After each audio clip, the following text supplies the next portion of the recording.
It's time for The Drive with Q on Sports Radio 102.9 FM The Game. Now, here's Q. Good evening, everyone. 5 o'clock straight up on the East Coast. It is a Football Friday, what the frig edition of The Drive with Q, coming at you live inside the friendly confines of the SR 102.9 FM The Game studio, Southwest Florida's newest game in town. I'm your host, as always, Rich Quinones, mi hermano. Angel Martinez behind the glass producing the show, keeping us on the air on this 6th of December, 2024. As always, don't forget the 727-858-6650. We are powered by our wonderful friends over at Zen Auto Concepts in Stuart, Florida, the number one detailing shop in the entire state of Florida. Of course, fresh roasted coffee for the promo code in the show notes, BYP20, 20% off your first purchase. And we've got a ton to get into. Lloyd Vance going to join us in about 10 or 15 minutes as we kind of do a little whip around and preview week 14 of the NFL slate. There is a Juan Soto watch going on. Is he worth $600 million? Who's going to be in play? Is it the Dodgers, the Mets, the Sox, again, the Yankees? But hey, we're happy to be on the air. Now, let me just say, from the angry listeners and the commenters and the tweeters and those that are hitting on Facebook, sometimes we have, I don't like to call it pilot error. Sometimes there's just technical difficulties and we're still working out the kinks. And I am not one to throw anyone under the bus, Angel Martinez, but I can't really, I can't account for what transpired with no show on Wednesday, Angel Martinez and the Echo, but that's okay. We are happy that we're here on a What the Frig Football Friday edition of The Drive. As always, we want you guys to get in. How about this? How about this to start things off? Last night in the NFL, in a game that I thought was going to be extremely entertaining, it turned out to be one of the most entertaining games of the season. And if you're an Eagles fan or a Vikings fan, or hell, even a Packers fan, you're watching that game, especially if you're a Packers fan, but you're saying to yourself, man, here we go. If the Pack figure out a way to knock off the Lions, obviously it helps Minnesota. Obviously it helps the Philadelphia Eagles. The Lions have just been ripping through the NFC, ripping through the schedule this season. It's so hard to go in the playoffs, number one seed, and win 12, 13, 14, 15 games in a row. Last night in a back and forth game, and if you took the first half money line, if you caught it early, Detroit was minus 1.5 to 2, which is not bad. But point being, the Lions had to keep coming back in that game. They got knocked down. They got back up. And it's really the head coach. Dan Campbell sets the tone for the Detroit Lions because of his aggressive play calling. And I know everyone today, even last night during the broadcast, you heard Kurt Herbstreit. Well, there's no way you're going to bring the kicker. I mean, you got to bring the kicker out in this spot, don't you? And then Al Michaels brilliantly said there's that fine line between genius and being a bum. Folks, this is who Dan Campbell is. This is the new norm. This is the new NFL, and people just have to get used to it. The days of, quote, take the points. Take the points. Take the points. You're on the road. Take the points. You're at home. Take the points. We're gone. That's bye-bye. That's yesterday's news. That dog ain't going to hunt anymore. Whatever superlative you want to use, right? The analogy, you can't unring the bell. You can't put the toothpaste back in the tube. Whatever. Right? This is where we're at in the NFL. So he had multiple gutsy calls last night, but this is who he is. Why are we shocked? Why are we surprised by this? Why are we even questioning it? Here's a guy that went uberly aggressive last year in the NFC Championship when they were up big. And then the fourth down call, the wide receiver, it should have been routed to another wide receiver with that play, and he just dropped the ball. But last night, what were they, 4 or 5? And then basically, here's the difference. The difference between a Dan Campbell and a Sirianni who we get on, as opposed to, say, a Marty Schottenheimer back in the day or an Andy Reid, or even to some extent like a Tom Coughlin. Parcells was aggressive. Fake punt, NFC Championship in 90, Gary Reason's right up the gut. And they dethroned the 49ers, right, on Barr's field goal, 15-13. You have to be aggressive. So last night, there is a difference from trying to end the game and win the game. And last night, Dan Campbell was basically like, we're ending this game right here. We're ending this game. And it was a bizarre play because Jared Goff tripped, I think it was over one of his linemen or a center, and still was able to get the handoff off. And then the kicker nails it, 34-31. The Lions are 12-1. And if you're an Eagles fan, you're thinking, there was an opportunity to try to catch the Lions for home field advantage. Now, the Lions still have a tough road ahead to close out the schedule. And I think, and this is just me, think about this. Clinching a playoff berth, Dan Campbell's now minus 200 to win Coach of the Year. I think you can give it to Sean Payne. I think you can give it to Harbaugh with the Chargers. But that being said, they still have the Bills, the Bears, the 49ers, and the Vikings. If they beat the Bills, they're gonna run the table. They're going to run the table. I have no doubt they're running the table. And if they trip up, they're probably still going to win 3 out of their last 4 out of their last 5. So we can talk about the scheduling quirks with the Eagles and Minnesota and Green Bay. They're not getting home field. Minnesota's an outside shot. And then the next team is the Eagles. So you're talking a 15-2 team. But it goes to the new NFL. It goes to the new NFL. And the analytics and the gut at times be damned. Be damned. We're trying to close the game out, which means we're about to win it. We don't want to give the opposition a chance to even touch the football. And a lot of people would sit there and say, well, why would you go for it deep in your own end? And it blew up in their face. But then conversely, he went for it again late in the game where you say to yourself, no, take the points. You got to take the points. Nope. I'm not doing it. Fresh set of downs.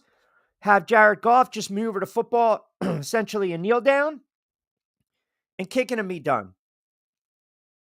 So you're going to live by that aggressiveness and you're going to die by that aggressiveness. That's just the way it is.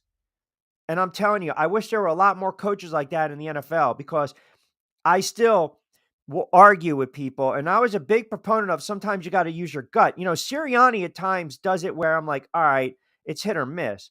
But it's like if you're sitting there and you're playing a table game and you're playing blackjack, be consistent. If you're splitting 8s against a 10, do it. If you're hitting a 16 against a 10, be consistent. Be consistent. Dan Campbell's consistent. Whether you like it or not, this is the new norm in the NFL. Coaches are being aggressive. 727-858-6650. See what you guys have to say on a Friday. Lloyd Mance is going to join us in about 10 or so minutes. I already see the ball-breaking comments on a Friday. I already see people calling me out on a Friday. This is a What the Frick Friday, so I don't know. What would I be getting called out on? We had a Man Up Monday. We had nada on Wednesday, Angel. And now we're on a Friday. So I don't know. Hold on a second. Can we get through some of these comments, by the way? You know what? Let's rip through them. Juice of all excuses. Nah. Talking about what transpired on Wednesday. That's not. It's freshly squeezed. What's up, Joey B? Outstanding. Thank you. We appreciate that. Rumor has it there was a boat and fishing rod in the bay behind Brigantine Unit 4. 4 minutes left to get the hell out of here. Get the hell out of here with that nonsense. Eagles, Lions, Bills, Chiefs, Final Four in the playoffs. You foresee an upset. Well, you're talking about the 4 best teams, but I can tell you right now, the Green Bay Packers, they should scare you guys. The Green Bay Packers do not get rattled. They're young enough, they're naive enough, and they play toe-to-toe against Detroit. Look what they did last year against Dallas. The Chiefs are going to get picked off. The Chiefs are definitely going to get picked off. I don't think the Chiefs are legit. The amazing Prime Stream broadcast telecast suck, period. There, I said it. My only issue is, forgive the voice today, guys and girls. My only issue today with the Prime, or it's always been kind of an issue, and maybe it's me, I can never get rid of the closed caption. I can do it on other stuff like Netflix and regular basic broadcast network TV, but for some reason when I sit there and I go, closed caption, boop, nothing. If you're up $32 and your friend is down 83, don't leave the table mid-shoot.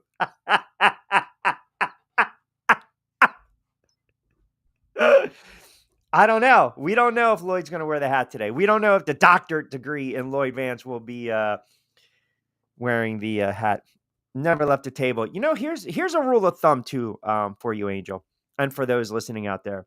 If you do like to play table games, never sit down with a poker player and play blackjack, because they look at things with such a skewed and warped sense where they don't understand the game. You got to be aggressive. You got to split. You got to double down. You can't just be soft, nice. I start to see a poker player at the table, $32 up or down. No, not happening. And I do have issues when I'm squinting at the TV. I don't know why the closed caption wasn't working, but this is the new norm in the NFL. And I think at this moment, are the Lions beatable? Of course. The Lions are a beatable team, but what makes the Lions so great is that they find a way to win.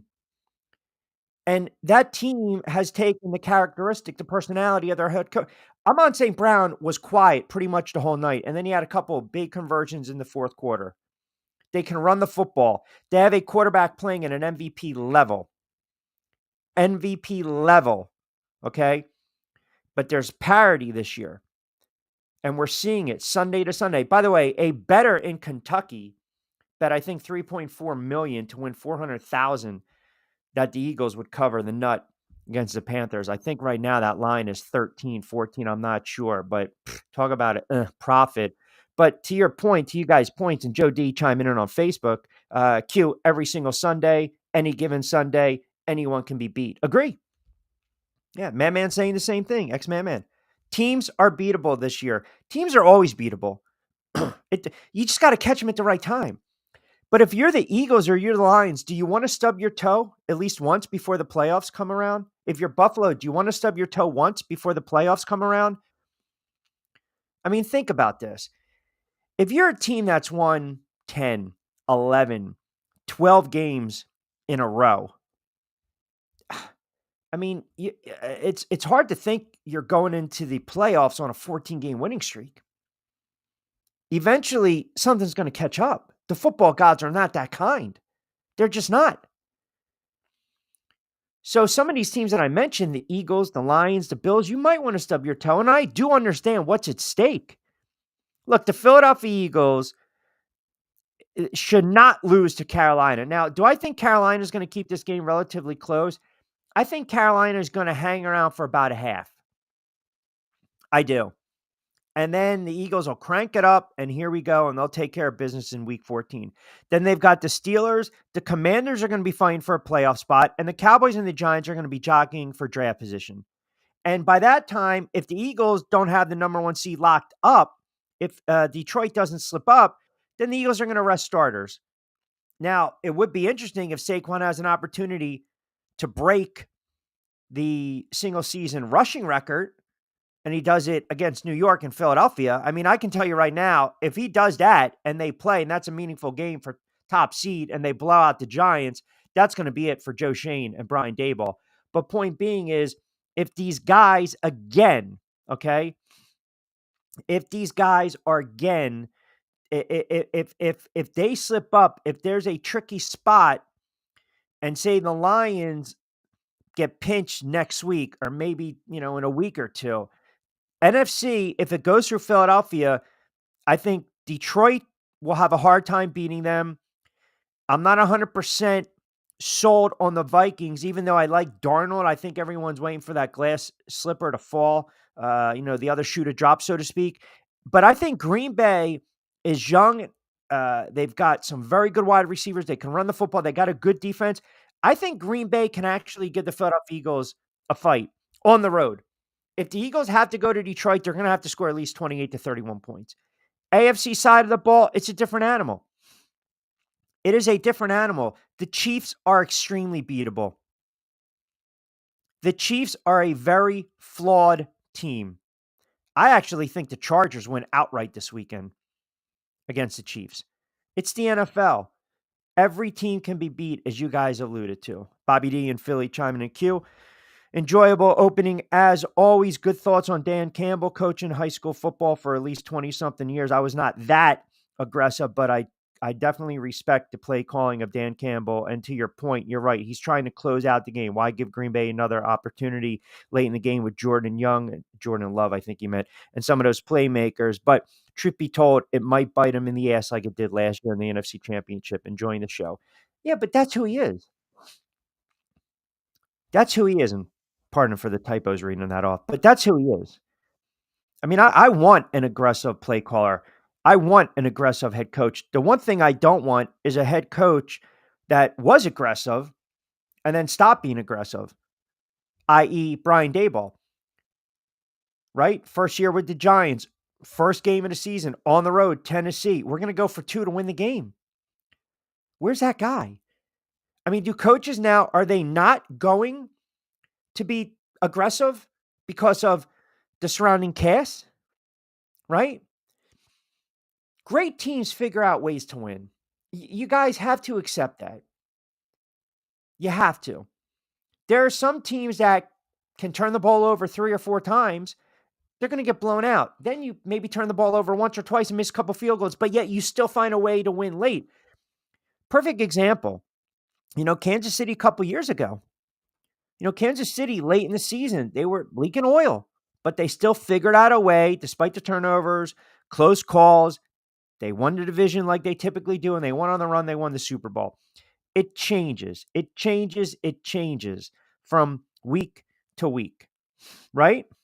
It really does, because ultimately, if you're going to be aggressive and it bites you in the ass, at least you can sit there and say, I'm consistent. I get on a guy like Sirianni. I used to get on coaches like, Mike Smith years ago in a couple spots in the playoffs. I mean, just the most ludicrous 4th down calls you'll ever see. It backfired. Grable, a little more aggressive.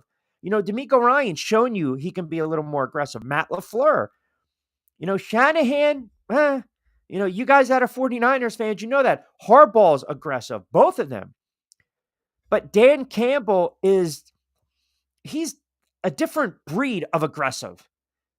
Like, I can't see coaches from the 20, 30 years ago. I don't see the Walshes, the Parcells, the Landrys sit there and say, all right, on my 25, 30-yard line, it's 4th and inches, I'm going for it. They're just not doing that anymore. Nowadays in the NFL, they're doing it because they realize we're not going to give the opposition another shot to beat us. And we saw it a couple years ago in the playoff game. We saw what Kansas City was able to do in 13 seconds? Because McDermott, everyone's debating the squib kick or not. Coaches will not take a shot. They will not take a chance to lose a game late like that. But then conversely, you come back and you fight tooth and nail, i.e. Washington a couple weeks ago against Dallas, and what happens? The friggin' kicker misses an extra point. I mean, you can't make this up. There's always spots in these games where these coaches are going to be aggressive. Sometimes it works, sometimes it doesn't. But if you're consistent, then I can live with that. 727-858-6650. Quick timeout. We'll come back on the other side. We'll re-wrap you up. We'll take you up to 6-ish. Lloyd Vance will be joining us, host of Lloyd Vance's Insider Football, SR 1029 FM. The Game. You catch him every Monday at 8 o'clock. Give him a follow on Twitter as well. But we will definitely get to him on the other side. Also, we'll get to more of your comments. We got Q's picks at 5:45. Also, talk a little hot stove baseball, Juan Soto watch, where I think he's going to land ultimately. Keep it locked in on What the Frig, Football Friday edition of The Drive with Q right here on SR 1029 FM. Game. Ion Tampa Bay is the latest news, weather, and traffic for Pinellas, Pasco, Ellsboro, Hernando, and surrounding communities. Stay connected on X, Facebook, and their website, iontp.com. Ion Tampa Bay keeps you informed on breaking news as it happens. Southwest Florida's newest game in town. Sports Radio 102.9, the game powered by Ion Tampa Bay. We'll be right back. Adopt US Kids presents What to Expect When You're Expecting. A teenager. Learning the lingo. Today I'm going to help parents translate teen slang. Now, when a teen says something is on fleek, it's exactly like saying, that's rad. It simply means that something is awesome or cool. Another one is totes. It's exactly like saying, totally, just shorter. As in, I totes love going to the mall with Becca. Another word you might hear is jelly. Jelly is a shorter, better way to say jealous. As in, Chloe, I am like so jelly of your unicorn phone case. You don't have to speak teen to be a perfect parent. Thousands of teens in foster care will think you're, rad just the same. To learn more, visit adoptuskids.org. A public service announcement brought to you by the U.S. Department of Health and Human Services, Adopt U.S. Kids, and the Ad Council. This is the story of a very special woman. In a matter of seconds, she turned herself into a great mathematician or an entrepreneur. Her knowledge was limitless and still is. She could also make monsters disappear, especially those that lurked in the shadows under the bed. Once, this woman put back together a teenage girl's broken heart, which had been shattered in 1,000 pieces, just by giving her a bear hug. She masqueraded as a regular person at work, but as a superhero at home. Everyone knows her as Gabriella. I still call her Mom. Your hero needs you now, and AARP is here to help. Find the care guides you need to help, complete with tips and resources at aarp.org/caregiving. A public service announcement brought to you by AARP and the Ad Council. Download the Sports Radio 102.9 FM The Game app and tell your friends that Florida has a new leader in digital sports radio. Bumper guy. All right, welcome back to a Friday. I'm looking at the comments to my left. I don't even want to get in. You know, anytime anyone hears that Ion TV spot, they get a little nervous, right?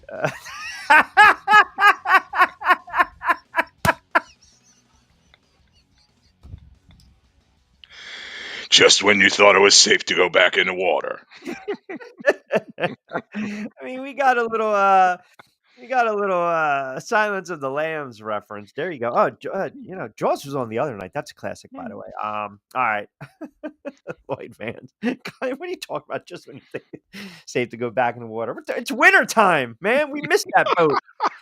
Lloyd Vance. So Lloyd Vance is Insider Football. And he is donning the hat, but not the doctorate degree hat that he typically does. Kind enough to join us on a Friday edition of The Drive. What's going on, bro?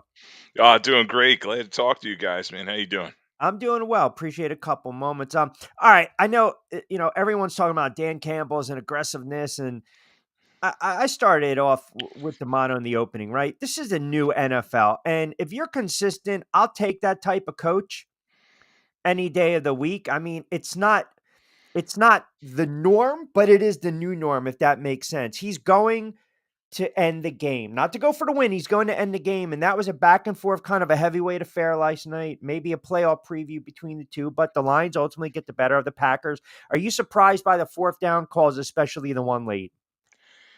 Yeah, he's an aggressive coach, Q, and that's his MO. He's going to stick with it, and he's going to live or die with it. And you just wonder, okay, in the playoffs, if that's going to come back to bite them. But last night, 4 or 5 on fourth downs. The only one I really questioned was that one on his own 30, where he went with the running play. It didn't work. Right. And then the Packers got quick turnaround and were able to take the lead. So, we'll see how it goes going forward. But, it's a situation where that's just who he is. And yeah, around the NFL, you're seeing more and more coaches do it. Nick Sirianni does it as well. And a lot of times I question him, but a lot of these coaches, they don't live by the Belichick way of, punt the ball and lean on your defense. They want to be aggressive. That's exactly it. And when you got a good running back, you have good wide receivers, a good line, and a very good quarterback playing at a high level in Jared Goff, you go for the win. I still think the Packers are going to be a very tough out come playoff time. If anything, I thought maybe this was going to be the game where they trip up the Lions per se, and they still have Buffalo. We know the Eagles now have Carolina. They're laying 13-14.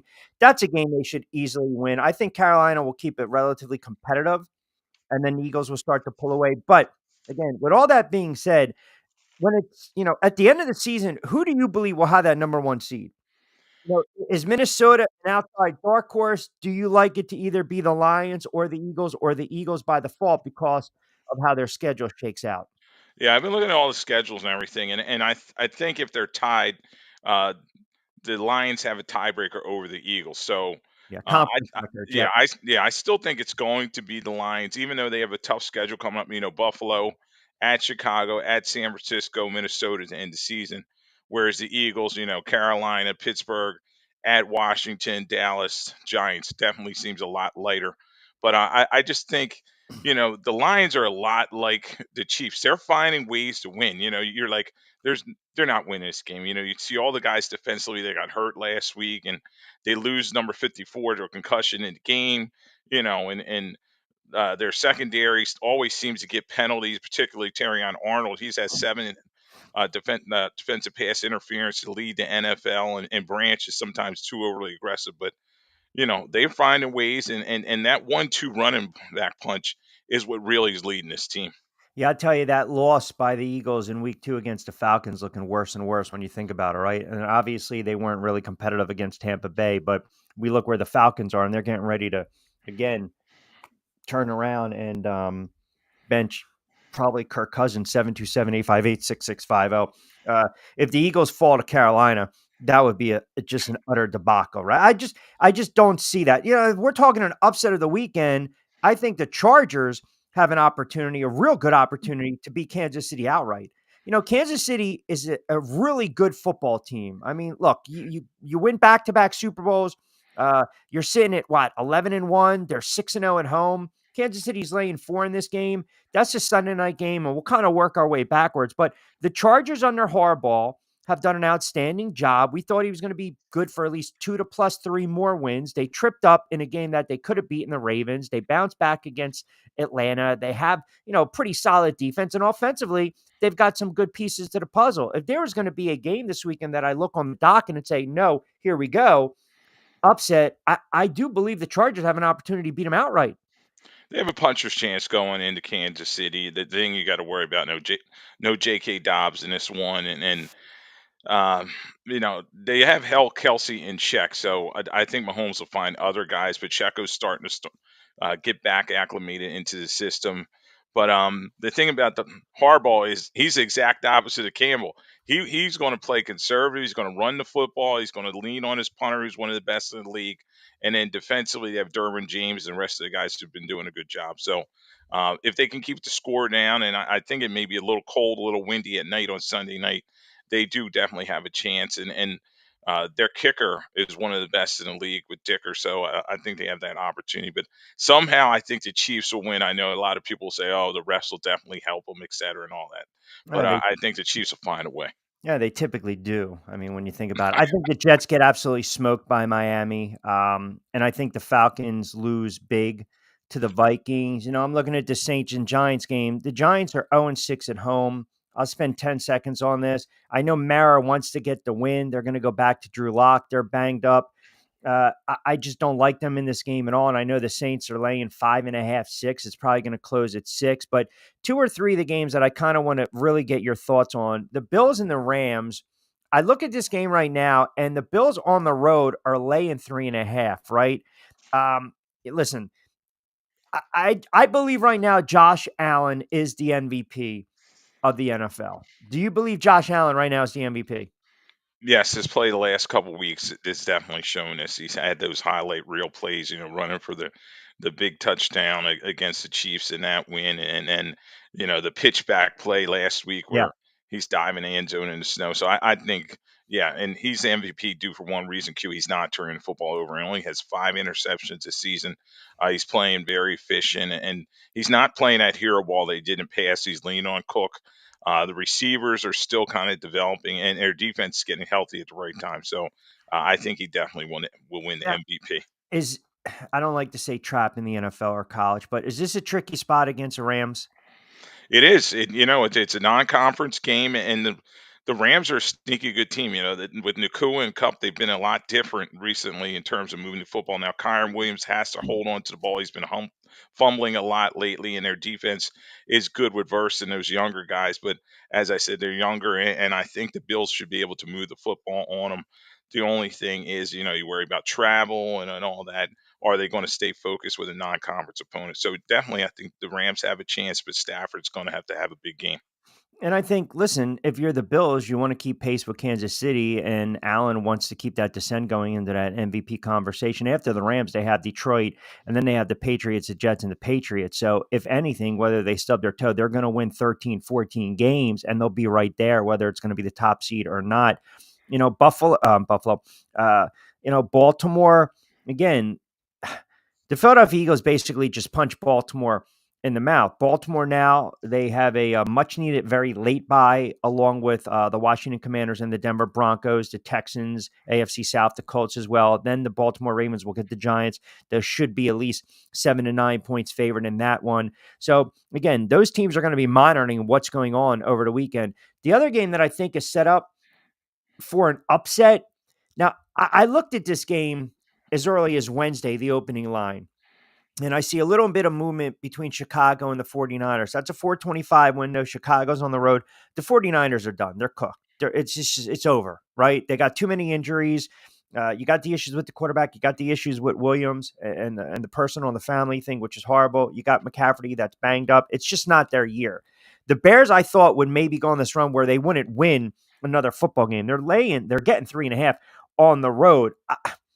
We always talk about, well, you fire the head coach. This should rally the troops. This should, again, rally the troops and get these guys going. Is that going to be the case? Do the Bears cover? Can they outright beat the 49ers here? Well, I think definitely Caleb Williams is getting comfortable with Brown's offense, and he's getting the ball out of his hands quickly than he was earlier in the season and making a lot of good plays for them. The only thing is DJ Moore's a little banged up in this one with a quad injury, so you got to watch that. I'm going to go with the Niners in this one. I just think maybe they have one last gasp, and the Bears, as you said, they've just been a collective mess, particularly that Thanksgiving game. I think just took a lot of wind out of their sails. So I think the Niners find a way with Garindo, who's the rookie running back. He's going to try to step in there from McCaffrey, and then maybe Purdy will have a good game. So you can move the ball in this Bears defense, and the key obviously is going to be turnovers. I just trust Purdy a little bit more than I trust Caleb Williams at this point in the season. What a mess is that? Is the head coach doubles down on his decision, and they trot him out there for a press conference. He gets grilled by the media, and then he gets fired. I mean, is that a desirable vacancy? The Chicago Bears, is that a desirable head coaching landing spot? It is, if say like a Bobby Slowick, who's the offense coordinator, one Mhm. of the hot names out there for the Texans. You have a young first round quarterback. He's a number one overall pick, has some ability. They have some playmakers there, and Keenan Allen, and some in the running back position with Swift and the rest of these guys. What they have to improve, obviously, Q is their offensive line, but it they have some talent there. And don't forget, they started the season pretty well, and they've just gone on this bad losing streak. So I think it is a desirable job for a young offensive minded coach. What about the GM, though? They're going to keep him on board. I mean, that would scare me a little bit. Yeah, they're going to keep Ryan Poles in there, and he's going to be able to pick the head coach, and we'll see how that works out. But you always got to watch Q with these GMs after the draft. A lot of times they let them go and kind of overhaul their personnel departments. But we'll see if they lump him in there with Eberflus, because he brought him in there as well. So, um, but yeah, I was surprised right now he survived. But they want that consistency, and we'll see where they go from That there. always scares me. If you're going to give a GM the pass, right? Like I think right now, and I hate bringing it back, I have to use it a team I'm familiar with. And to answer Joey's question, if they go 0-7, I'm not swimming anywhere. I want the Giants to lose out. And I think what's going to happen is if they go 0-7 at home, there's an enough embarrassment there where Mara will just pull the plug. And if they lose to the Eagles to close out the season, which we know they are, and let's just say that's a meaningful game, and Saquon, or maybe it's not, and Saquon plays a half and breaks a single season rushing record. I mean, that's just kicking a man right in the nuts. I mean, that's just pretty much it. Like you can't survive that.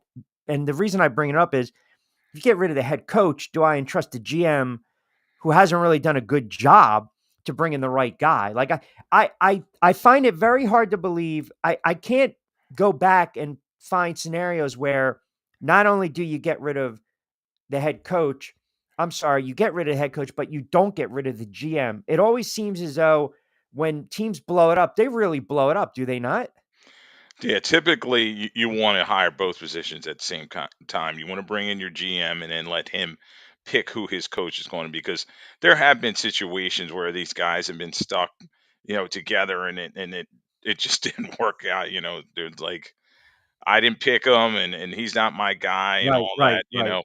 right. Um, think about McDaniel's, with Denver, and how that turned out. Same type of situation where they have kind of a mismatch there with the GM and the coach, and then the marriage just never went right. So yeah, I think though, Q, I think Mara's been embarrassed enough, and he's going to get rid of both of them. That's my opinion. Some guys I've talked to definitely have that feeling that it's going to be Shane and Dayball both walking out the door at the end of the season. Listen, you can't go winless at home. You can't go winless in the division. It's one of the worst seasons I've ever endured as a fan. It could be one of the worst in their storied franchise history, 100 years. I mean, think about that for a moment. Seattle on the road against Arizona. Arizona, one of my playoff teams. They're such an enigma, man. I can't friggin' figure this team out, right? I mean, they have a really nice win over the Bears. They take care of the Jets. We called that one on BYP. Then they come back. They score 9 in a loss against Seattle. And then they lose a game late. They had no business losing to Minnesota, right? And you mentioned Josh Allen not turning the football over. Well, it's Kyler Murray, right? I mean, what Kyler Murray is going to show up against the Seattle defense, and what Geno Smith is going to show up against Arizona. Yeah, it's going to be interesting, because the Seahawks, if they allow over 25 points or more, they are 0-5. So you got to watch that. And Smith has been sacked a lot, as you were saying. Sacked 19 times last 4 games, and uh, Cardinals will have to pick it up defensively. Other than Buda Baker, they don't really have a lot of playmakers on that defense. And as you said, Kyler Murray has been turning the football over. Had a very bad pick six last week, and uh, I'm leaning towards Seattle in this game. I think they want to take control of this division. This is their chance, and Arizona, as you said, maybe a little early in terms of their maturation, and we haven't seen enough of Harrison Jr. He has not been making big plays. Connor, he's going to have a big game for them, but I think Seattle's starting to hit their stride a little bit last week, fueled by that big Williams return. Yeah, we're starting to see separation in the NFL, and rightfully so. I mean, we're in the heart of December. You look at some of these other games, nondescript, Tampa Bay laying 6.5. The Raiders are going to be looking for a new head coach. They need a quarterback. I wanted them to win so badly the other day because it helps the Giants from the draft position. I mentioned the Jets in Miami for a moment, and I am curious. There was talk that maybe the Jets were going to shut it down. Mosley now to the IR. Hall, Gardner likely to sit. This game can get ugly, man, because Miami is still mathematically alive and their offense is starting to come together. They're laying 6. I don't know if this is a game where Aaron Rodgers just tries to turn back the clock a little bit. He's a shot fighter, but this is a game where I can see Miami winning 38-10, like really embarrassing the Jets, because Miami's had such a frustrating season with all the injuries. And Tua, most notably, give him the big contract, gets concussed a couple times, goes on the IR, misses the games, but comes back. And we're seeing how this offense can really move under Tua and the wide receivers, and obviously the ground game. You got a really good head coach. You got a solid defense. I believe they take their frustration out on the Jets. My question to you is, can you see any scenario where Aaron Rodgers is back with the Jets? Or do you believe that Aaron Rodgers will just season ends, they don't want to bring him back, right? And again, test the water, so to speak. And if so, I'm just trying to paint a scenario or picture where this guy could be quarterbacking next season. Yeah, Q. I think the Jets are going to clean house, and you already saw Salah and Douglas leaving, and next shoe to drop will be Aaron Rodgers, and I've talked over and over again about 30 guys that are on 1-year contracts on that team, so a lot of change on this roster. I think Woody Johnson's just going to overhaul it, and um, I do agree with you that Miami, they played very good at home, and Tua, since he's come back, the team's been a lot different, and you're seeing Waddle and the rest of the guys making some plays. So I think they do win this one big. In terms of Rodgers next season, it's all about ego with him. So I would say, yeah, he should probably walk away because he's 41 now, and he looks like a shot fighter, as you were saying. But maybe like a Tennessee takes a chance on him as a bridge quarterback or something like that. But would he do that? He's such a me guy. Yeah, so when you mentioned that they get rid of Robert Salah, we didn't think it was a very good head coach. and then you get rid of Douglas, it goes hand in hand, right? Woody Johnson was just getting embarrassed. He just didn't want to deal with it anymore. I think the Jets' failures this season, I would say 85% is on Aaron Rodgers. Right. And the other thing is, to be fair, it's like with Daniel Jones. He's coming back off a really bad knee injury. You're expecting a lot from a guy coming off an injury like that. And I'm not going to say they should have had a little more patience, because I was over it. And once they were going to bench him, you knew they were going to release him because they didn't want to pay him because he wasn't going to play. They didn't have to worry about him getting hurt, right? Follow along at home. Now you got Rodgers. You put all your eggs in Aaron Rodgers' basket. He wants his guys. He wants Hackett. He wants the players. He can't throw the ball more than 10 yards. He just can't. He's not moving around as well.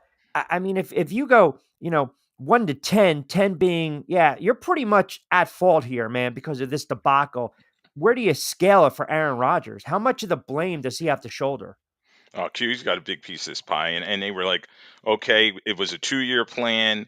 The first year, only 4 snaps. He gets hurt with Achilles. They bring him back, but it was the same Aaron Rodgers, and this roster just was not good enough. The offensive linemen that they brought in were older guys like Teron Smith, and he wasn't going to do anything at this stage in his career. What they really should have did was lean on Breece Hall with a great young running back. He's banged up this week, so I don't know if he's going to play or not. But they have Hall, they have Garrett Wilson, they have some pieces there, and defensively. But Rodgers, as you said, he wanted the game plan, particularly Hackett's game plan. His guy was for him to drive the football down the field, and then at his age, 40 now, he's 41. He just can't do that. So just set up for failure. A lot of malpractice in a number of areas, and I just think they move on. But All he right, does a big piece. Before I let you get out of here, I think the NFL is a joke for the suspension with Alshire. I really do. I text you and you were like, hey, well, I think about this. You could possibly appeal it. I've been going back and forth with listeners, guys on Facebook, on Twitter, my friends. A couple guys are sending me these videos. It's not about the player that, hit Trevor Lawrence, about Trevor Lawrence needing to learn how to slide or take the slide out of the game. It's the body of work, the track record, and the resume with this guy. And I asked you this on Back Your Play, and I asked you this now on the drive. For those that didn't tune in, which shame on you guys if you didn't download the app, by the way. Buzzsprout, of course, Amazon Music, and of course, Spotify, wherever you get your podcasts. But I asked you, that play, was that a football play or was that a dirty play? That was a bad decision, dirty play, Q. Okay. He made that decision. He's sliding, and where he hit him, he went high on him. And now Trevor Lawrence, they basically shut him down for a season. He's on IR. He's not going to play the rest of the season. So if he doesn't play the rest of the season, Al-Shazier should not either. Okay. With that being said, two-parter now. If that is Patrick Mahomes, Josh Allen, Jalen Hurts, Jordan Love, CJ Stroud, Jared Goff, Lamar Jackson, you're going to tell me this guy's not suspended for the rest of the season? Yeah, it's interesting how they see these things, and he's a big piece. He's a captain of the Texans, and they're a playoff team per se, and they probably didn't want to take him off the field, blah blah blah, all that stuff. But yeah, I just think he should have had a bigger suspension there, and I don't think he's going to appeal it, but he could. You see a lot of times these guys appeal these things and stuff, but to me, like you said, his comprehensive body work just reminds me a lot of Vontaze Burfict, a guy that they just eventually the league had to say enough's enough. You're doing all these crazy things, fighting with the fans on the way out, and just painting a bad picture of the league, everything they don't want in the league now. It's an offensive league. They don't want their offensive stars hit, particularly around the head, and always these frontline quarterbacks. So, if something happens again, Q, yeah, he's going to be suspended a long time, like maybe 10 games or so. So he needs to clean up his act. I know D'Amico Ryans was trying to, corral him, but that didn't look like it was working much. All right, and then I always say last one, but again, you know me, got to get one more in there. And then the Ravens, I'd be remiss if I didn't mention this. They suspended Deontay Johnson because he didn't want to go in the game the other day against the Philadelphia Eagles. I mean, this is when you don't, these kind of stories or suspensions or behaviors typically will come out when your team is 3-13, 2-10. Not when you're jockeying for, potentially the top 2 or 3 seed in the playoffs and you're trying to win the AFC North and you're trying to make a deep run into the playoffs. This kid played 39 snaps for Baltimore since he was acquired from Carolina. So he's got 1 catch, 6 yards for the Ravens. He was the leading receiver for the Panthers for 7 games with them this season, right? So he's got some talent there, but obviously there's been some, issues, behavior. So the productions drop off. Here we go. Harbaugh's like, hey, I'm going to be non-committal whether this guy's going to remain with the team. Typically, you don't hear this when you have a pretty good football team, do you not? You don't. And I talked to some guys from Pittsburgh, and he had a lot of incidents there, and the Steelers were like, enough. He's a pain in the butt, get him out the door. Inconsistent in terms of drops, and he goes to Carolina, as you said, gets a big contract, and he's not fitting well there. And then they trade him to the Ravens. Ravens like, okay, we can turn him around. They've had some guys in the past with checkered pass, but this situation is just not good. And he's another guy. It's all about him. You know what I mean? Yeah. You talk about these diva receivers, and I don't know why he would have a diva attitude because he's always been kind of an underachiever in his career, Q. And the team is built around Lamar Jackson and Derrick Henry. So he should just be glad to be part of a championship team. And he's the type of guy who's probably going to look back and say, you know what, I missed an opportunity here. Yeah, he had a nice year a couple years ago, went over 1,000 yards with Pittsburgh, right? But as you mentioned, again, you think about it, Christopher Ward was a 3rd-round draft pick, but the last couple seasons has definitely really underachieved. Hey, give Lloyd a follow at Lloyd Vance. He's always kind enough to join us on The Drive. And, of course, Back Your Play, where we handicap a lot of the NFL action. You can catch him Monday at 8 to 9. Lloyd Vance's Insider Football, donning the doctorate degree hat. There you go. Hey, there. The BS degrees, as we like to call them. Always appreciate you, brother. I know we're going to squeeze in a BYP either today or tomorrow, and we'll dive a little more into these lines. But always appreciate a couple moments, brother. Thank you. All right, guys. Have a great week, and I'll talk to you later. All right, my guy, Lloyd Vance. How about that?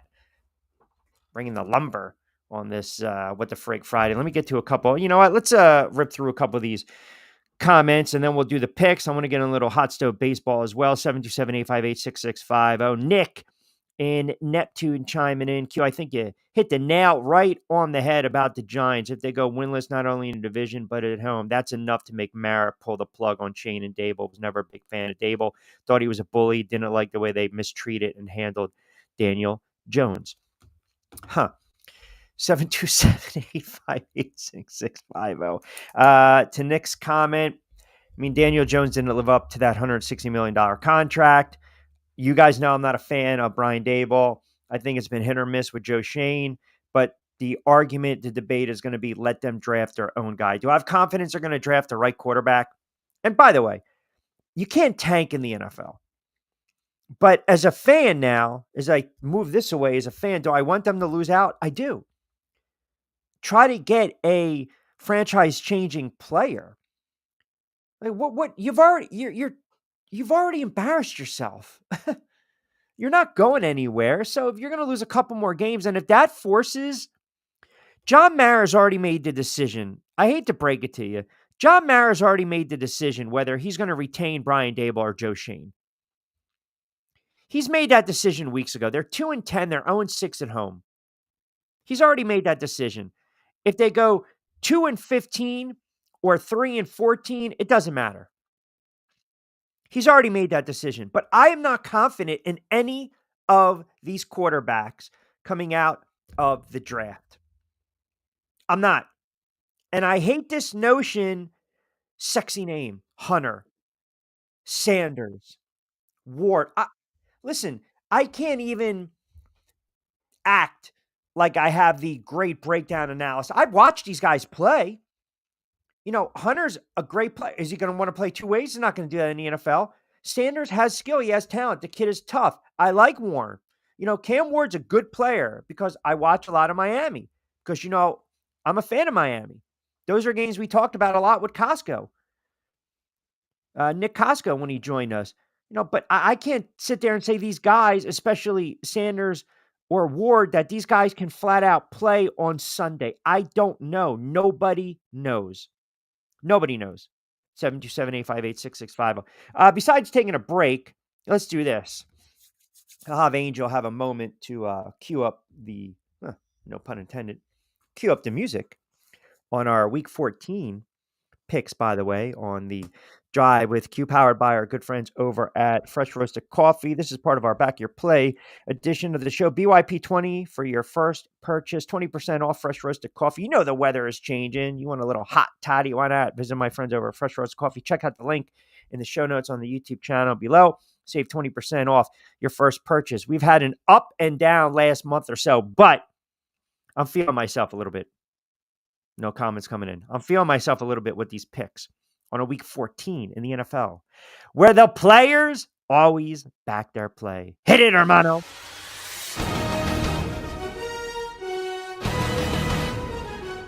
Hello, everyone. I'm Arlen alongside Ian Eagle. This is the game of the week. All right, speaking of which, we will go to that CBS 1 o'clock spot. The Jets on the road against Miami. Miami laying 6. I think Miami absolutely trounces them.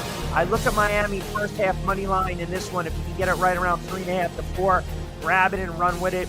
The overs in play in this one, 44.5. Give me the fish over the Jets. Game number 1. Game number 2. Ooh, how about this? Kirk Cousins returns to Minnesota. Sammy Darnold, slinging Sammy Darnold for the Vikings, Kirk Cousins for the Falcons. Cousins, it's like noodle arm. Kirk Cousins is one more pick away from getting benched. So I think Cousins, in these spots, this is when he kind of rises to the occasion, so to speak.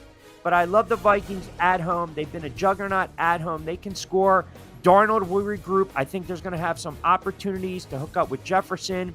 They should be putting up some points in this one, 28 or more. Give me Minnesota laying the 6. So we like the fish. We like the Vikings. Game number 3. As bad as the Saints have played, the Giants are worse. And I typically don't like betting the Giants or playing the Giants. But they're so bad, I don't see any path to victory here. They're going to go back to Drew Lock. We already saw what Drew Lock gives you. I think the Saints win this one 21-3, 21-6. They should be able to move the football and run the football against the Giants, Kamara and the likes. You know, they got some pretty good backs and pretty good weapons. But I do like the Saints on the road in this one. I mean, think about this for a minute. I just gave you 2 home favorites and now a road favorite for game number 3. Game number 4, the Raiders in Tampa Bay. Tampa Bay is still, again, they're right there in the division trying to solidify a playoff spot. Baker Mayfield, the good Baker, the bad Baker, which one's going to show up? All of a sudden, boom, we had 4 or 5 weeks of Tampa losing and a couple of bad Bakers. Then they bounced back and they beat the Giants, they beat the Panthers. They're beating up bad teams. That trend continues against a Raiders team that's already making business decisions. I have no problem laying the points with Tampa at home. If you're not comfortable with that, bookend tease that game with one of the ones that I gave you. Miami, the Saints, tease it down. And you pretty much have 2 games where it's just even and pick them. So give me Tampa at home for game number 4. And then the final game, the Rams and the Bills. I was looking at this game. Well, I already gave you the Chargers over Kansas City. So we won't even do it for the picks. But I was looking at this game from this standpoint. If the Rams can go on the road and they can have this impressive performance. Now think about this. I think the Bills go on the road. The Bills are going to run the football. They're going to take that page out of what Philadelphia was able to do. They just ran roughshod through the Rams. They've had a hard time defending against the run. It's going to open things up for the play action and Josh Allen. I wish this line sat at 3. I wish it would close at 3. It'll probably sit at 3.5, maybe close at 4, depending upon late money coming in. But I do like Buffalo on the road. So give me the Bills on the road. Give me Tampa Bay at home.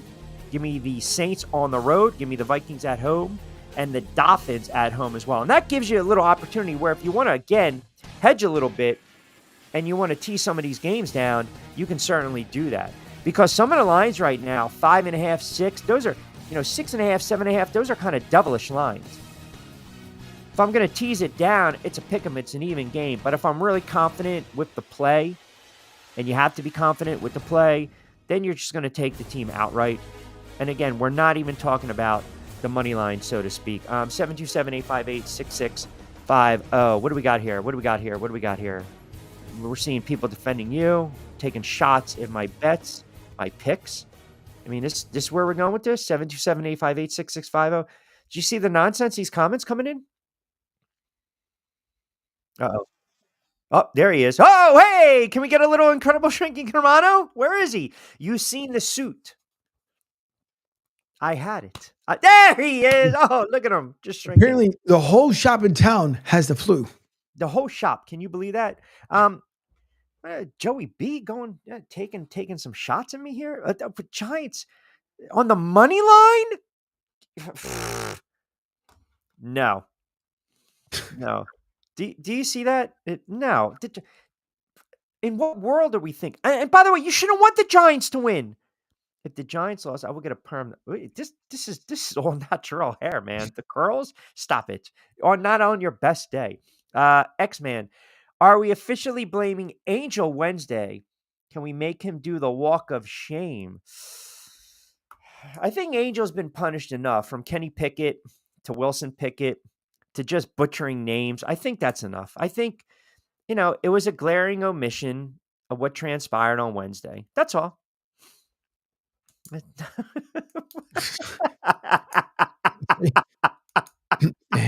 Just fine. No, you missed the top one. What is this? Q struts in the club with the letters.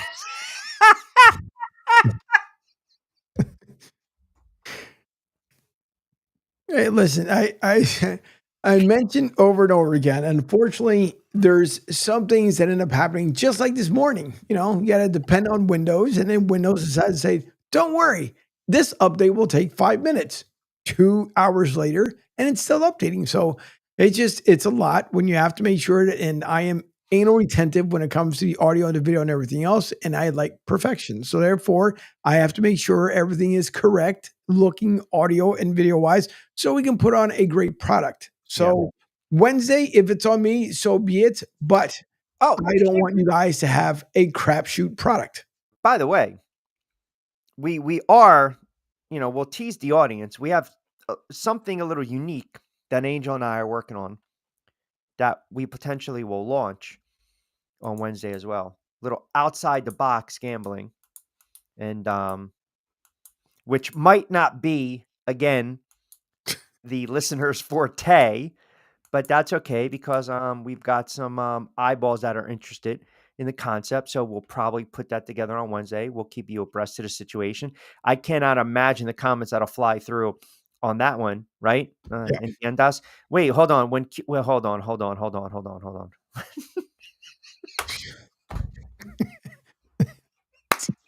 The X-Men, man. Do you see the on IG the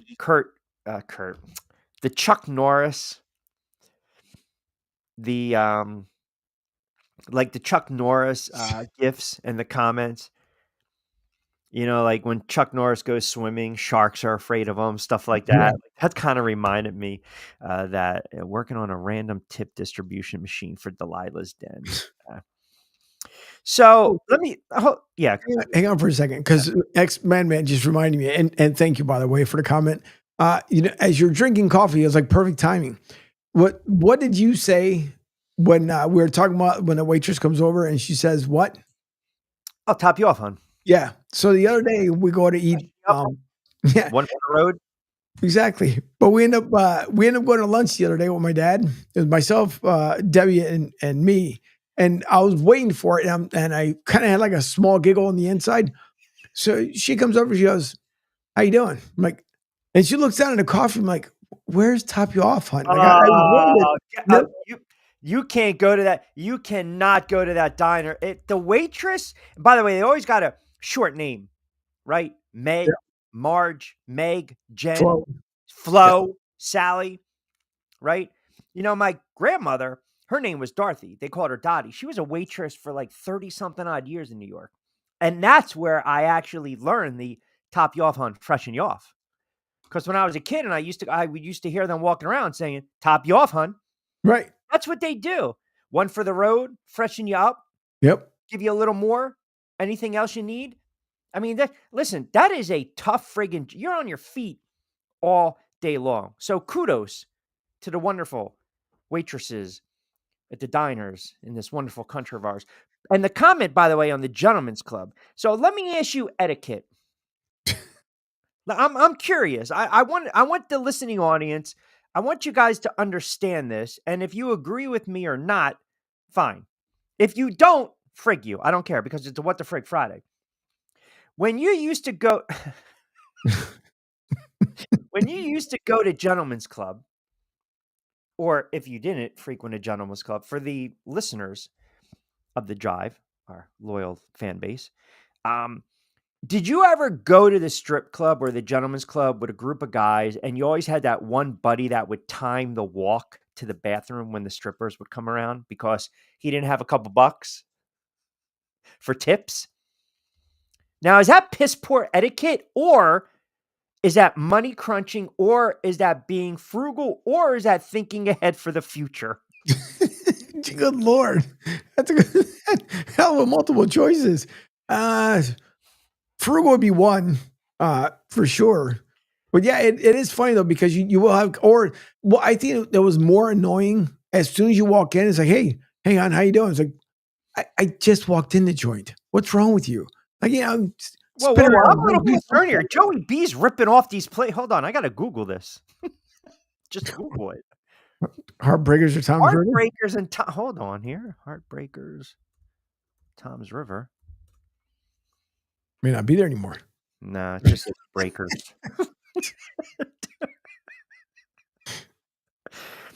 Uncle Charlie's, Union City. Nah. Mm-mm. Do you remember Wizards Angel? That was on Chestnut Street. Yeah. I used to DJ there. Really? Mm-hmm. I was a runner. Put him in the bathroom, the mush. I was a runner. Yeah, I was the wire guy. With my guy Tommy Daz, one of the best DJs in the history of South Jersey. I met him probably 20 plus years ago at a bar. And I remember it was like one of those beat the clock kind of nights, right? Right. You know, you get the wings. And at the time I was dating this girl. I went to Paris with her, by the way. I kid you not. If I could have gotten away with pushing her off the Empire State. Or, I'm sorry, the Eiffel Tower, not the Empire State. It was just brutal. That was probably back in 2000. That was a long, long time ago. But I met him. And a bunch of assholes. Seriously. Yes, take notes. And we struck up a good conversation. And he's like, "Oh man, you really know music." And I was like, yeah. So he had me kind of like learn, the ins and outs. And my first gig was in Shalene's, which is in Westville, New Jersey, off of like 47 Delsey Road. Right. It's not for the faint-hearted, man. And I'll never forget, we had the 2 turntables. There was CDs at the time, and he was like shit face. He's like, "I'm in the bag, man. You gotta finish up." And I'm like, what are we doing here? And again, this was like, the baptismal by fire. I'm thinking to myself, all right, this is where I'm going to go. This is where I've come to die. I'm going to get my feet wet, but I'm going off my way. So, grab the microphone. I was like, "Everyone having a good time. Hey, best roast pork sandwiches and peppers and olives." And they were like, "Shut the fuck up and play music." And I was like, I'm like, or whatever. So like, I'm starting to sweat. Now I'm starting to get a little nervous. Now I'm getting a little disheveled. And I'm like, all right, this is not good. I grabbed the first CD I find, and it was the Charlie Daniels Band, and I just played The Devil Went Down to Georgia. Oh, no. But here's the caveat. They loved it.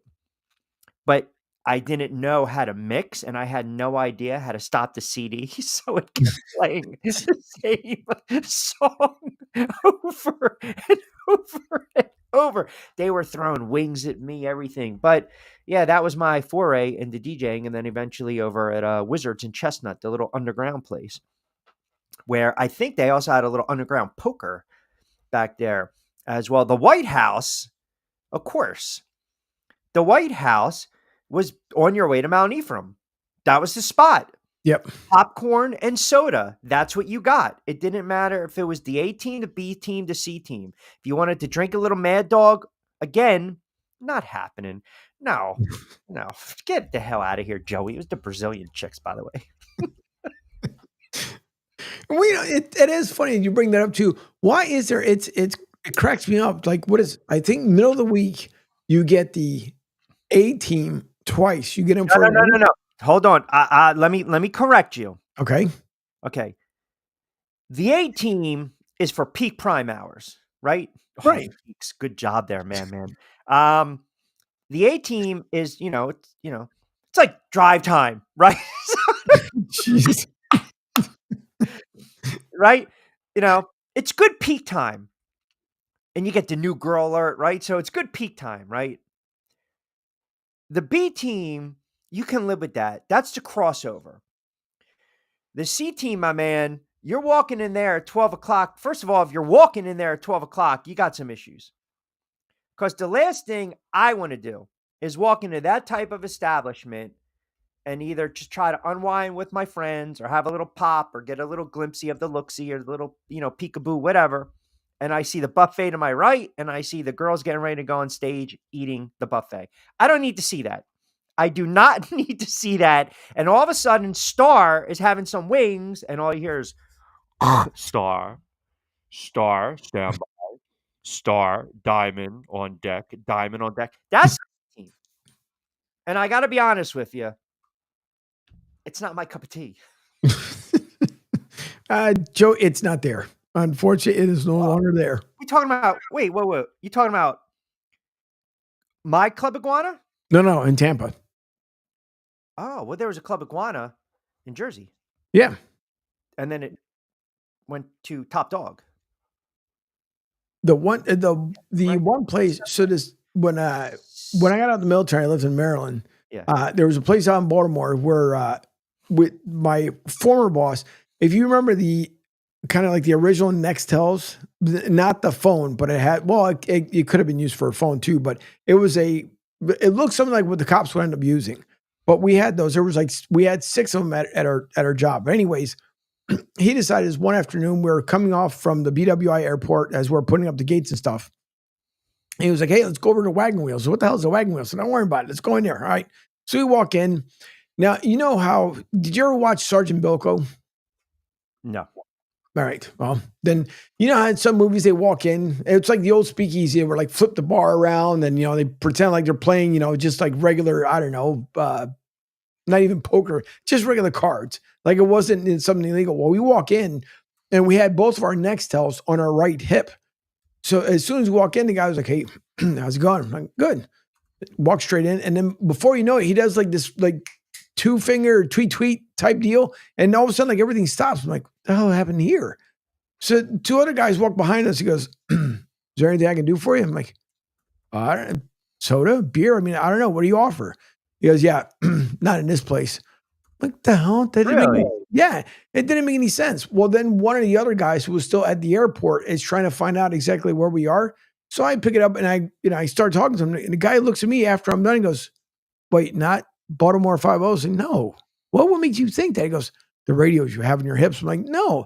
I said, even if we were, why would I walk in with the radio on my hip like that? That's where we work at a construction site. The guy goes, okay, does one snap, a tweet, and then poof, everything goes back to live. I'm like, what the hell is that all about? That's unbelievable. That's unbelievable. Wow. That's ridiculous.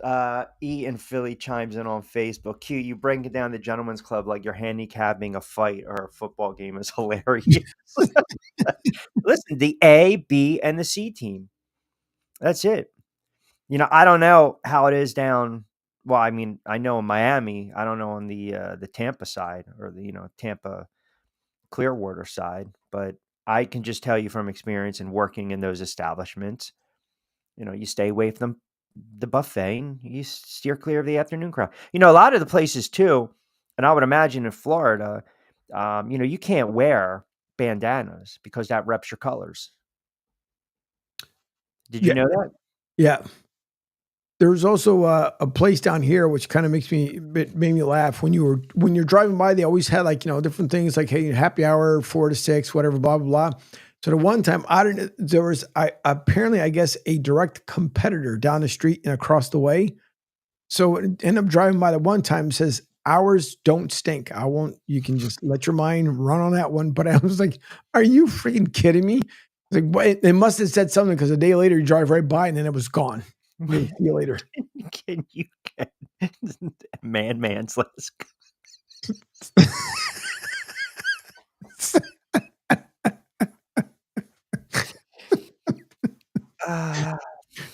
It's Friday. That is just that is a what the frig. Sure is. Yeah. Was that place called Krabby's? I forgot. Was it? Remember those shirts when you were a kid back in the day? You know, all I went to Florida and all I got was this sucky shirt. Yep. That was. Yeah. I'll make you guys a bet right now. I think the majority of you, I think half of you are degenerate enough to say the C team is fine. The other half would sit there and say, it's like watching the friggin' Giants and the Saints in December in the snow. No thanks. I want no parts of that nonsense. None whatsoever. By the way, are you following the Juan Soto watch? Little hot stove baseball as we close it out. Yeah, but it's, I mean, supposed alleged someone said it. He's possibly, the Red Sox will make a deal for him. Pete said no way. He doesn't believe that would end up happening. I mean, you would have to be up in the high sevens if that's the case. Okay. We talked about the Dodgers. We talked Right. about the Mets. We talked about the Yankees. We talked about the Red Sox. Just bear with me.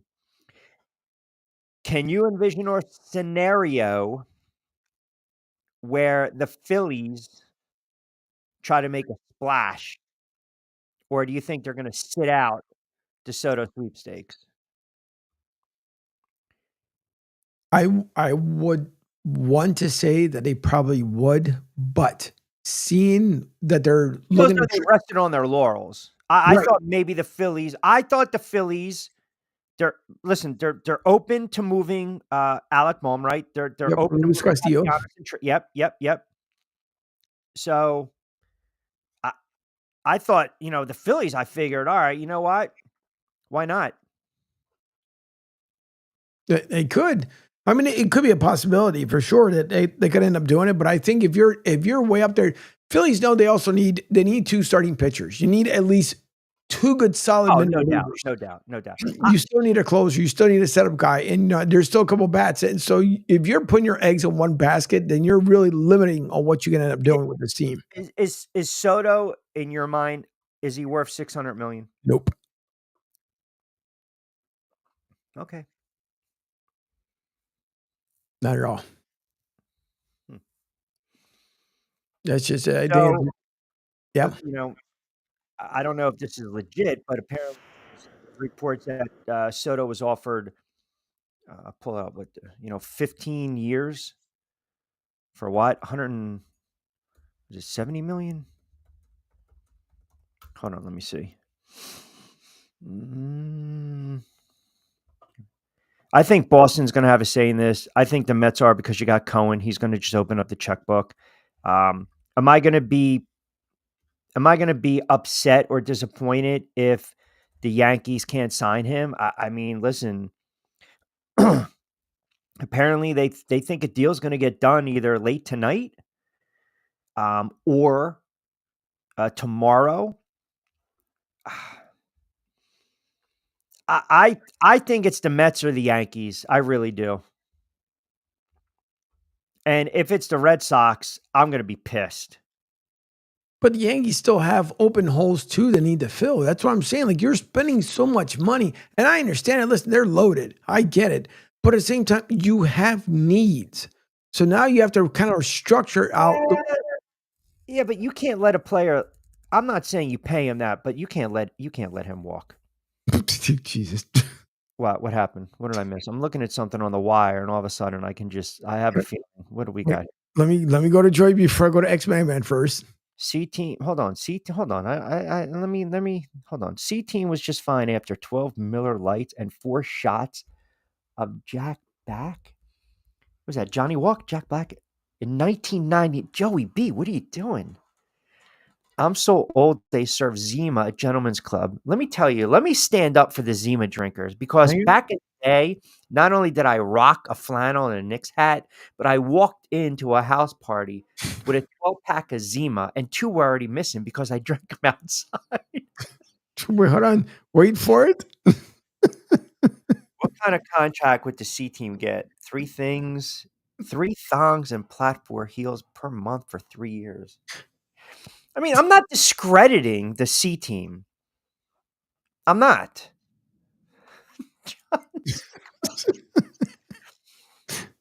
What did I do today when I called you? I was like, "Hey, what's that song? Na na na na. Do you remember?" Na na na. John Cicada ready. I don't wanna fall away, even sound like Leslie Nielsen in Naked Gun when he's trying to do the national anthem Enrico Oh, Palazzo. yeah. Wait, did you see that? There was internet buzz that Soto 15 years, $1,700 million by the Mets, according to a TikTok that was run by his son. I'm just saying. What? Uh-oh, what do we got here? I mean, that's absurd. See, now that's taking a shot. That's ridiculous. It's a good question, though. I don't know. Question. That's a really good question. I mean, I might have to check with my sources, to see. I mean, do they at the end of the night? How about in between as they're walking away? Well, you got to tip out the bartender, and you have to tip out the DJ. You would think. No. You have to do that. But see, if you make $1.50 cash, and you got to get back to the house, and then the DJ, and then the bartender, you're talking 8 hours up there, 7 hours up there, Right. 6 hours up there in heels, dancing around a bunch of jackasses. I'm walking away with $50-$60. Yeah, no. We're talking now. That's C team-ish. B team, A team. You're going to double, triple. In different cities, you're probably making $1,000 or so. Letting it rain. Truth be told.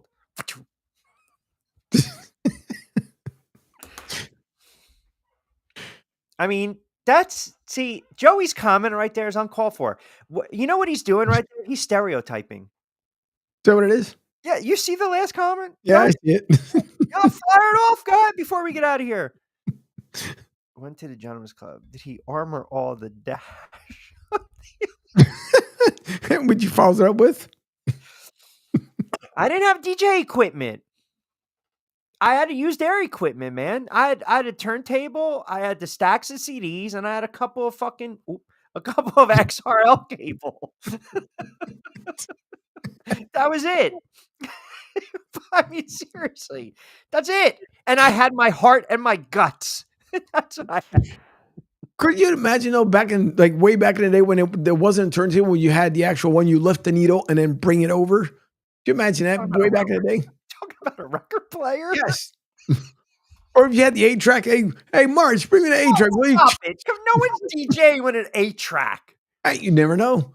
Oh, Never. That's just, now you're embarrassing yourself, and you know what's going to happen after that one. No, I was not Paulie D. Paulie D gets banged when he does the casino spots. He had a nice run up in Vegas at one of the hotels up there for like 6 months, where he did what the heck they call that when resident? Oh, really? Residency. Yeah, he had a nice chunk of change. Look, we can actually, we don't even need the music. This is what he would do. Already watch. It would just be like this. Oh boy. Oh Jesus. Are we strobing? That's all it would be. I didn't need a lot of 60K. I'm telling you, Vegas. yeah, he was making bank because he's got 2 houses in Vegas now. 2. The last one he bought, apparently he upgraded. So he purchased the first one, and that was kind of like if he was going to stay in Vegas or not, because he was going to plan on going back to Jersey. Then there was this other house apparently he liked, sold the first one for the second one, and then kept that one, and apparently liked a third one that was there. That was an upgrade. So he's got 2 of them over there. Yep. It's me, man. Enjoy Beanos. Okay, so here you go. Before we get out of here, here's the what the frig moment on a Friday. All right. Here you go. And we will let the guys chime in on this because you and I have been talking about it for a while. Hang tight, Kiki. Hang tight, mommy. You're okay. Go to sleep. Here you go. The what the frig moment. Hawk Tuohy girl. We all know her, right? We all know Hawk Tuohy girl created a coin and then earned $50 million from that coin. And now, I guess my what the frig moment of this Friday is if you actually turned around and invested in that and you lost money, you're a moron. Yep. Are we on the same page here? Joey, I got to call on the question that. I mean, come on. I'm not a fan of Hawk Tuohy girl. I'm not. She doesn't move me. Hawk Tuohy girl to me is C team.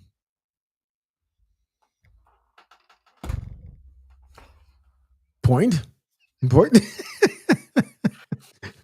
I mean, you have to be dumb. $50 million from a coin. Yep. And then supposed alleged the guy, the so-called mastermind behind it is Howie Mandel's son-in-law. Oh. Yep. Not a good look. Listen, at no point would a coin's existence ever even hit that type of market cap. Right? What? Hold on. What is X-Man? Why do hunters like strippers? They know a nice Between dad jokes and other stuff he's got going on, goodness gracious. No, not even B Crew. No. Nope. No. Wait, where in Des Moines? Yeah, Iowa. Yeah. Iowa residents would be pissed off. He's taking her in Miami. I'm sorry, not even walking through the door. No, but she's the one cleaning up the scene. At the end of the night. How do you invest into something? First of all, and they made the whole thing is if they get away with it was number one, everybody knows anything you do on the Cayman Islands, there's already a super red flag that's going up. That's number one. Then supposed alleged. There you go. Forget about my next idea. But then she says that this was, or not her, excuse me, the guy that represents the company says that it was all done pre-sale. So not only are you getting screwed the first time around by buying into it, and when it never goes public, you're getting screwed for a freaking second time.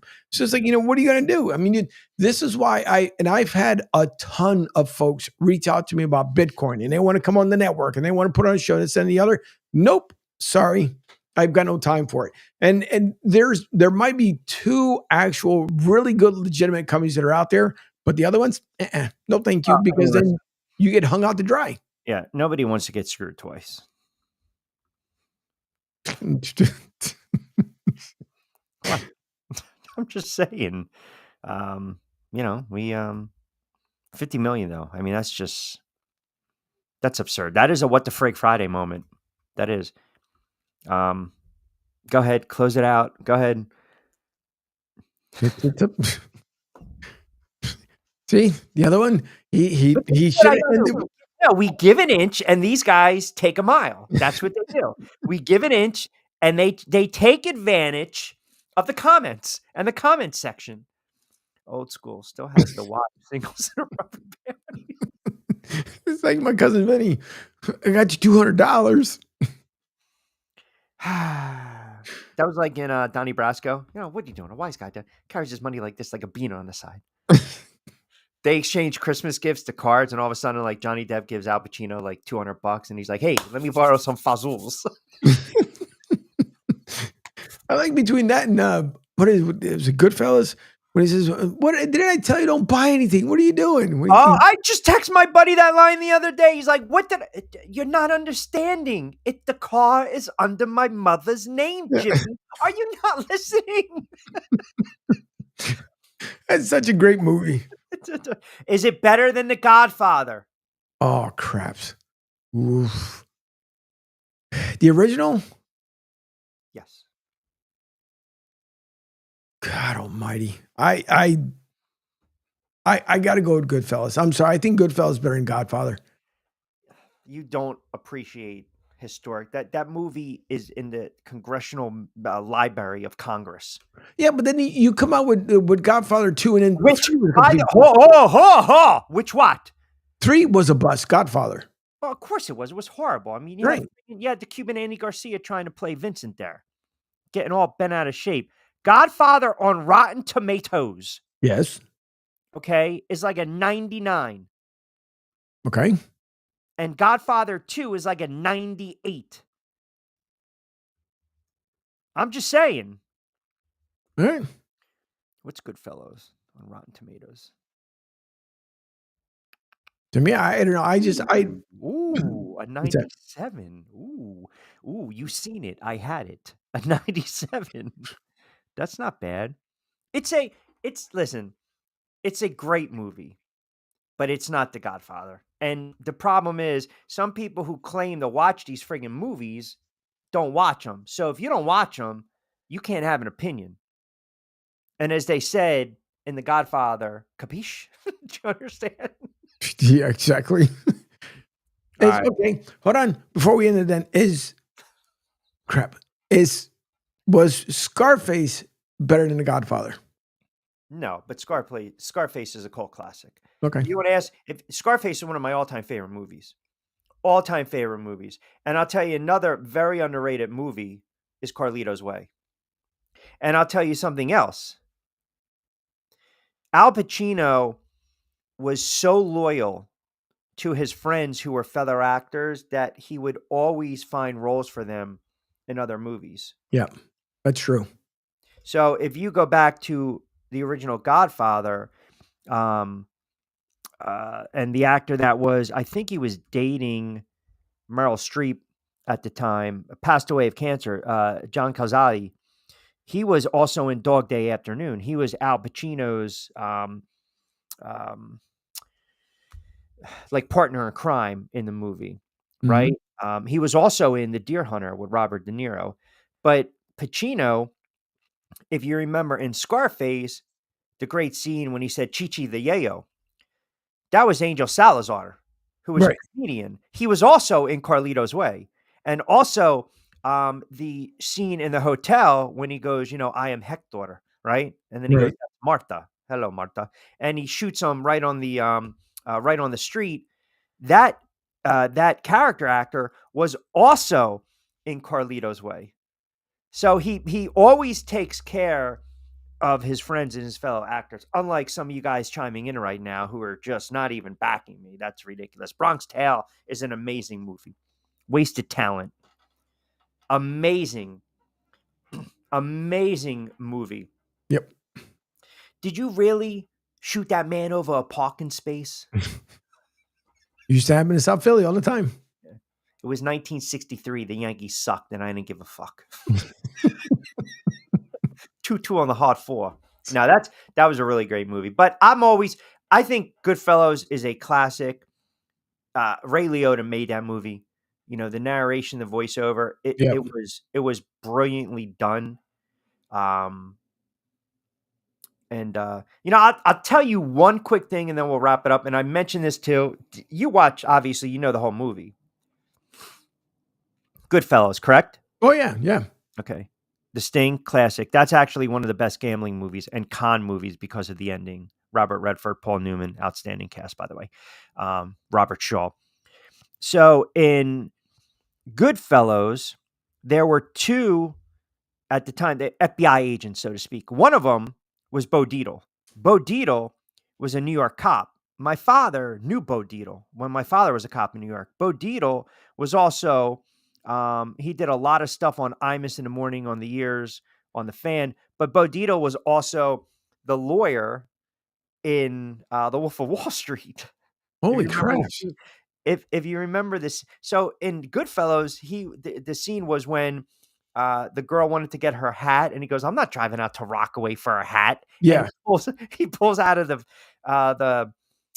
driveway, and the guy goes, "Don't you move, I'll shoot you, blah, blah, blah." And he goes, "If that was a wise guy, I would have been dead. I wouldn't have hurt him, but only a cop can talk like that." That's Bo Dietl. Oh, interesting. Yeah. A very good character actor, but he played that role perfectly. So All right, we got to start wrapping it up with you goofballs. A, B, C team, whatever.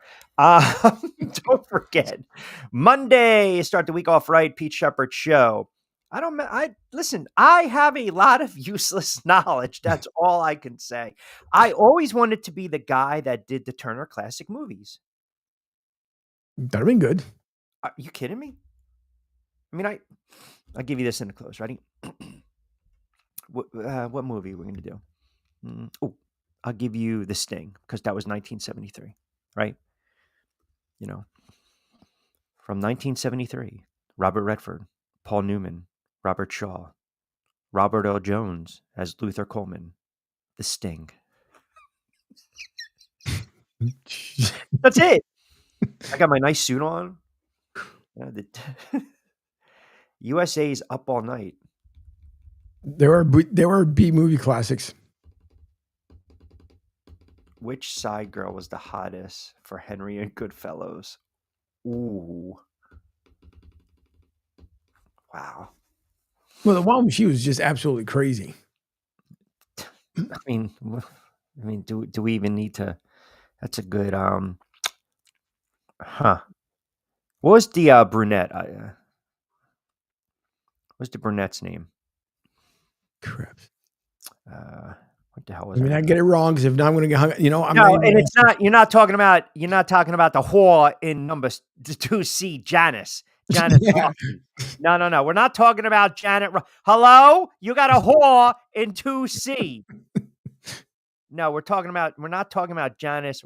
Oh, Sandy. There you go. Yep. She was in Entourage.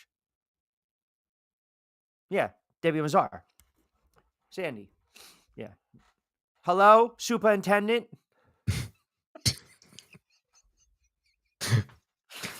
All right. Lord. See what happens? Yes, Vince's PR lady. That's excellent knowledge from X-Madman 19X on all social media platforms. All right, you got Pete Shepard, Monday to Friday, 7 to 10. Martinez and Company, Monday, Wednesday, and Friday from 10 to 12. The Drive with Q, Monday, Wednesday, and Friday. Angel and I are going to launch another show on Wednesday. Tune in for that. We got some news coming up on the network as well. Do you have any USF? Typically, you like to cut me off when I'm doing the outro because you have to mention something. So, what have you? I've got nothing. Nothing? Nothing. I mean, you got to have something. Well, no, because the girls played the boys, the guys are on the road. They're back home the following week. What is it? Yeah, so they're back home the following week. So they're on the road. They had just a home game not too long ago. On Monday, and then the ladies had their game on Wednesday. And the beating Merrimack out there from Massachusetts. So there's nothing. And obviously then USF is playing in Hawaii Bowl, but obviously I'm not in Hawaii. So therefore, I'll be doing as far as the coverage from the TV end aspect of things, but that's about it. And then getting ready for the bowl games as well. I know for Live Quest, we should be covering that one. We're waiting to see what happens with the Gasparilla Bowl and the Pop-Tart Bowl. So I'll keep everybody informed. Tom in Summers Point on Facebook. Q, do you know who played Tommy's mother? Come on. Martin Scorsese's mom. Stop it. I mean, seriously. What are you trying to get me on that one? That was, the Xmas party. Yeah. Yep. Yeah.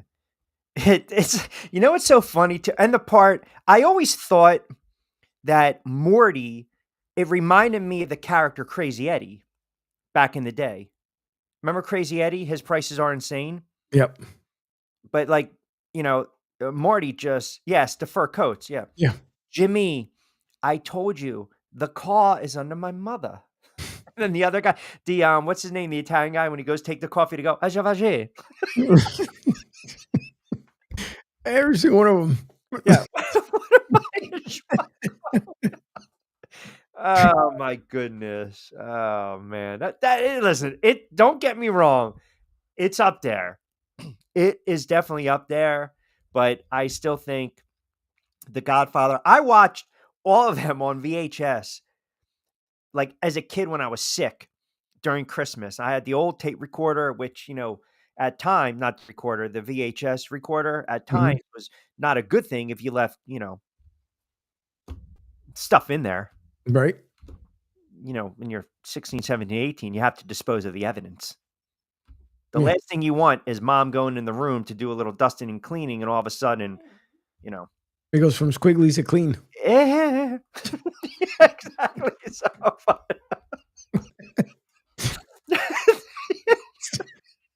That's what it did. I mean, that's, What's going on there?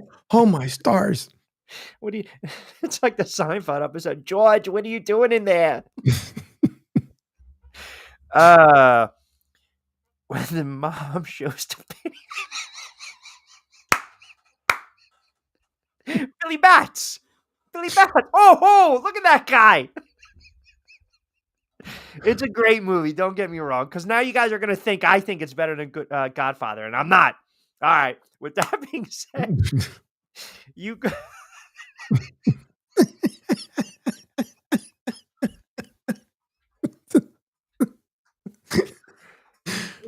have a wonderful, wonderful Friday night and sports weekend. As always, be safe. I don't know. That was one of these days. I swear I'm gonna have to print them out and just put them behind here, like the best taglines ever, and just throw it up in the studio.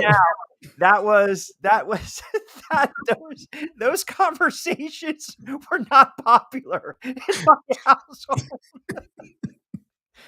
Oh my goodness, you guys are too much. All right, you goofballs. Good stuff. We appreciate you guys always chiming in. Don't forget, catch Pete Monday 7 to 10, Angel 10 to 12, myself from 5 to 6. You guys, why can't I get out of here? It's just constant comments.